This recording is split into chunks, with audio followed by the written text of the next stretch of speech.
Lần xuất chiến này của chúng ta không được phép thất bại, chúng ta không có đường để lui, nhưng việc Nguyên Nhan Quyết xây dựng căn cứ chắc chắn sẽ không chỉ dừng lại ở đó. Hắn ta một khi đã đặt mục tiêu thì sẽ không bao giờ chịu dừng lại. Mục tiêu của hắn cũng giống như ta là chiếm lấy Trung Nguyên này.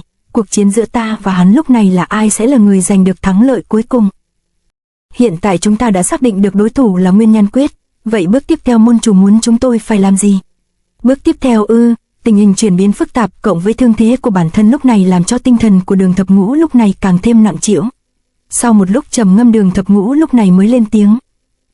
Có lẽ điều chúng ta cần cân nhắc lúc này không phải là chúng ta sẽ thực hiện bước tiếp theo như thế nào, mà là kẻ thù của chúng ta sẽ làm gì tiếp theo mới đúng. Nếu chúng ta có thể nắm được tâm ý của kẻ thù thì chúng ta sẽ bất khả chiến bại khi đối đầu với chúng. Ý của môn chủ là gì? Bổn tọa đã nhận được thông tin là 4 tên xú bổ khoái đó đã không bị tán mạng trong vụ nổ đó, hiện giờ chúng đã mò xác về đến kinh thành. Muốn đối phó với Nguyên Nhan Quyết thì nếu thông minh ra thì đâu cần chúng ta phải ra tay. Đường Thập Ngũ luôn khó đoán trong suy nghĩ và hành động, rốt cuộc lúc này trong đầu của hắn ta đang toan tính điều gì. Một ngày sau khi đám người tứ đại danh bổ trở về Thần Hầu Phủ, chuyến đi chinh phạt đường môn trăm thiên vạn lý, thấm thoát cũng đã hơn 2 tháng, lúc này Thiết Thủ mới trở về chốn cũ, đứng trước một cái tiệm bánh bao nhỏ trên phố, bỗng chốc biết bao cảm xúc chợt ùa về trong lòng của anh ta. Đôi chân của anh ta không sợ núi đao biển lửa, lẽ ra lúc này có thể nhẹ nhàng bước về phía trước, nhưng không hiểu sao nó lại khựng lại trước thềm của cái tiệm bé xíu này. Ánh mắt của anh ta khác hẳn mọi ngày. Anh ta lúc này đang hồi hộp hay sợ hãi khi tới nơi đây? Cảnh cũ không có gì thay đổi, nhưng lúc này gương mặt của người mà anh ta muốn gặp liệu có còn như lúc xưa? Lăn tăn một lúc thì Thiết Thủ cũng đã bước vào bên trong cửa tiệm. Vừa bước vào bên trong, cảm giác của Thiết Thủ lại càng mãnh liệt hơn, vì lúc này anh ta đang tự hỏi người con gái mà anh ta ngày mong đêm nhớ ấy có giữ lời hứa và chờ đợi sự trở lại của anh ta hay không. Chờ đợi một hạnh phúc xa vời và mông lung như cõi hư vô. Thiết Thủ nhất thời chưa có được câu trả lời, bần thần một chút anh ta liền tiến lại một chiếc bàn và ngồi xuống, nhưng khi anh ta chưa kịp đặt mông xuống thì bỗng có một giọng nói ngăn cản anh ta. Thưa ông, tôi thực sự xin lỗi, chiếc bàn ấy ngài không thể ngồi được, khách quan có thể đợi một chút có được không? Rõ ràng đây là một chiếc bàn trống, sao tôi lại không thể ngồi? Thiết Thủ tỏ ra khá bất ngờ với sự ngăn cản này của người trong tiệm. Từ khi vào làm ở đây tôi đã được người chủ quán dặn dò về điều này, có chuyện kỳ lạ như vậy nữa sao? Mà gì không phải là chủ của quán này sao?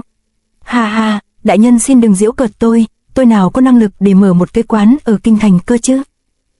Bà chủ thực sự ở đây là một người khác, cô ấy đang bận rộn ở trong bếp rồi. Sâu trong quán là một căn bếp, lúc này đang có một người con gái tất bật đang ý hoáy làm lụng. Đột nhiên trong làn khói mờ ảo hiện ra một bóng người mà cô gái này cũng ngày đêm mong nhớ. Tiểu Chân, Thiết Thủ ta đã từng hứa với nàng là dù chỉ còn một cánh tay ta cũng sẽ lết xác về đây để gặp lại nàng, hôm nay ta đã về rồi đây. Thiết Thủ, không biết lúc này chàng đang ở đâu, ăn có đủ bữa không, ngủ có còn ngáy không và có còn nhớ đến muội không? Trong làn khói mờ ảo, người con gái này cứ tưởng rằng mình đang mộng du, bất giác đưa tay lên sờ mó. Có, câu hỏi đã được đáp lại và còn có một cánh tay chắc khỏe chìa ra đón lấy bàn tay nõn nà của Tiểu Chân. Nếu không có nàng trong lòng thì ta đây đã không có đủ lý do để vượt qua sinh tử.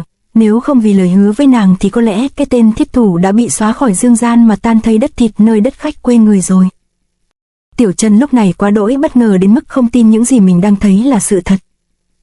Muội đang mơ có phải không? Đây không phải là giấc mơ, huynh thật sự đã sống sót và trở về với muội đây. Sự thật, đây đúng là sự thật rồi. Thiết Thủ, Tiểu Chân huynh thật sự đã về rồi đây. Tiểu Chân như choàng tỉnh, cô ta lập tức ôm chầm lấy Thiết Thủ nghẹn ngào không nói được lời nào. Một chiếc bàn trống tượng trưng cho một niềm tin bất diệt. Tiểu Chân luôn tin tưởng rằng dù có phải chờ đợi bao lâu thì chỉ cần cô ấy kiên trì thì chắc chắn vị khách mà cô ấy chờ đợi sẽ có một ngày trở lại và ngồi vào đó, rồi cô ấy sẽ làm ê hề đồ ăn cho vị khách quan này đánh chén. Sự chờ đợi của Tiểu Chân đã được đền đáp xứng đáng. Ngày hôm nay cuối cùng, sau bao ngày trông ngóng, cuối cùng cô cũng đã có được điều mà mình mong đợi.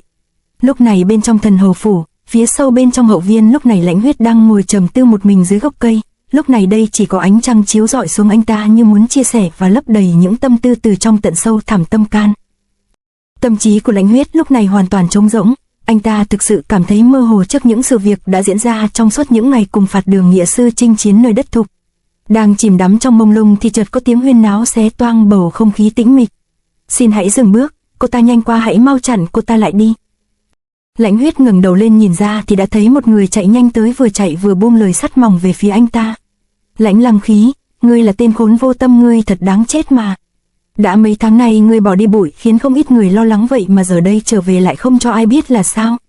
Tên khốn máu lạnh này, trong lòng của ngươi không quan tâm đến người khác chút gì sao?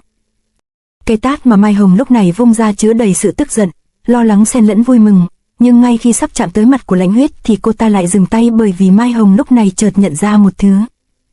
Trước mặt cô ta lúc này chính là người mà cô đã yêu thương sâu đậm. Đôi mắt của anh ta luôn sắc lạnh hung dữ như một con báo trốn rừng hoang, nhưng trong lúc này khí khái nhiếp người đó này đã không còn. Thay vào đó nó là sự mệt mỏi, thất vọng và bối rối vô cùng tận. Áp lực nặng nề trong thời gian qua dường như đã hút cạn hết mọi nguồn năng lượng sống của con mãnh thú này. Xin lỗi huynh, thì ra ngoài những gì tôi từng nghĩ đã biết hết về huynh lúc này đã không còn đúng nữa. Tôi thật sự là đã quá vô tâm. Tôi đã quá ngu ngốc hành động không suy nghĩ, tôi chỉ lo cho cảm xúc của bản thân mình. Trong mắt của tôi lúc nào huynh cũng là người mạnh mẽ, muội lúc nào cũng sợ rằng sẽ không còn được nhìn thấy huynh, không được huynh đứng ra che chở. Muội thật sự rất lo sợ một ngày nào đó mình biết rằng huynh sẽ không thể trở về.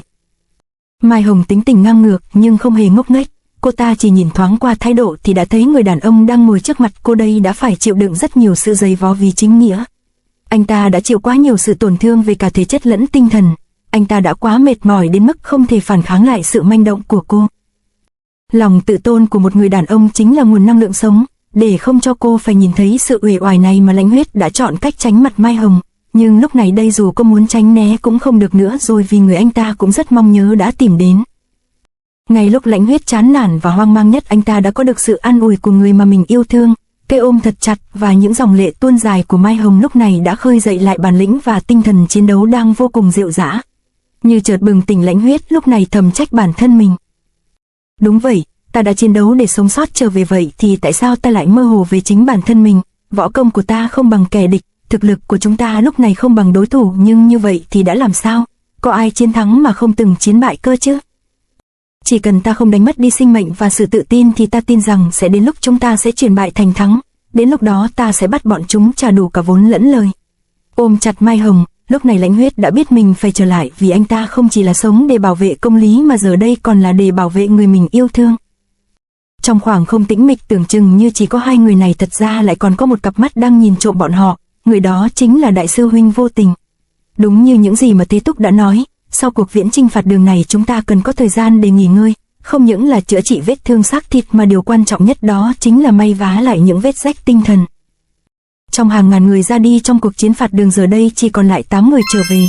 Tất cả bọn họ lúc này trong lòng chỉ duy nhất còn một mục đích, đó là tiêu diệt cho bằng được Đường Thập Ngũ. Khi phải đối mặt với một thất bại thảm hại như vậy thì dù người đó có ý chí kiên cường đến đâu cũng không tránh khỏi sự suy sụp về ý chí và lòng tin.